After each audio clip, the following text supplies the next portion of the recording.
In my video today, I'll be talking about the various proteins used to regulate actin polymerization and depolymerization on microfilaments. The way I think of these different proteins is different proteins that regulate how many circles are on a caterpillar. So the circles on a caterpillar represent actin monomers, and each side of the caterpillar represents a different charge. The positive side represents the side with the head, while the negative side represents the side with the tail. ADP is binded to all of the actin monomers already in the caterpillar, representing the actin monomers already polymerized in a microfilament. The first two proteins I'll be discussing are profilin and thymosin.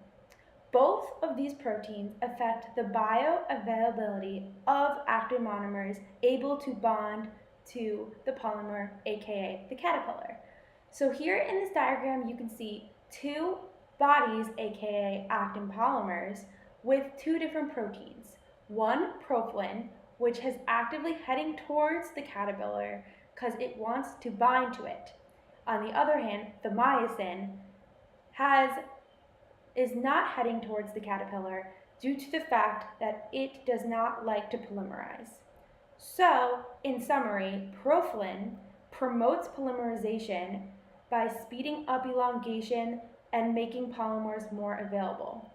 On the other hand, thymosin binds to G-actin monomers and doesn't let them polymerize, which decreases elongation due to the decrease in pool of monomers able to bind. The next two proteins I'll be discussing affect the rate at which depolymerization or polymerization occur. So, the rate at which different circles get added to the caterpillars. ADP cofilin favors disassembly at the minus end and binds to the part with the tail, meaning that it will bind to the part with the tail and take off more circles than before it was binded. On the other hand, formin catches G-actin and facilitates polymerization at the minus end. This meaning it binds to the side with the head on it, and while it binds, helps add more circles onto the caterpillar than were previously being added. This showing that these proteins affect the rate at which polymerization or depolymerization occur on the caterpillar. The next picture might look a little complicated, but really it's simple. Basically, what is happening is ARP23 protein complex is nucleating assembly by forming a new branch or filament. What this means is that one microfilament is growing another from it due to ARP23 complex. So in this picture you can see one caterpillar is growing out of another to show that a ARP23 complex will bind to a microfilament and nucleate the growth of another. I like to think about the next group of proteins as a sort of hat you can put on the caterpillar. So one hat, called cap C, is placed on the positive ends of a caterpillar to block polymerization. So as you can see, the caterpillar in nucleating from the ARP23 complex is wearing cap Z, so that means no more body parts will be added to the caterpillar, so it will stay at 3 circles. In addition to cap C, troptomyosin prevents disassembly at the minus end by acting as a sort of hat. So, as you can see in the picture, a cap is placed on the tail end of the caterpillar, making sure that no new circles will be added to that side.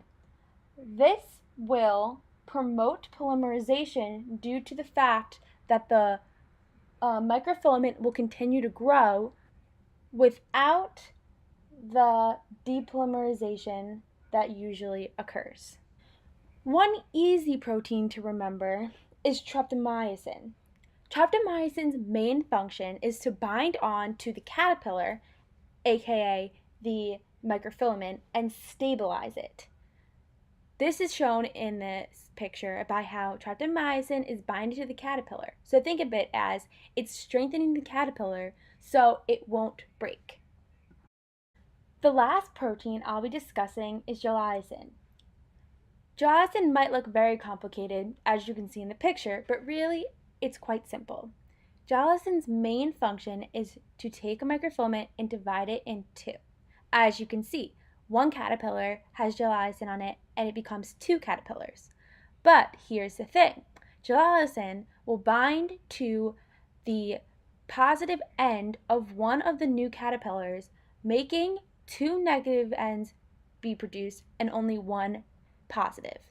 As you can see in the picture, one of the caterpillars looks a little strange. It doesn't have antennas to demonstrate that there is no positive end on that new caterpillar, demonstrating how gelatin can bind to filaments, split it into two, and favors disassembly due to the fact that two minus ends are produced.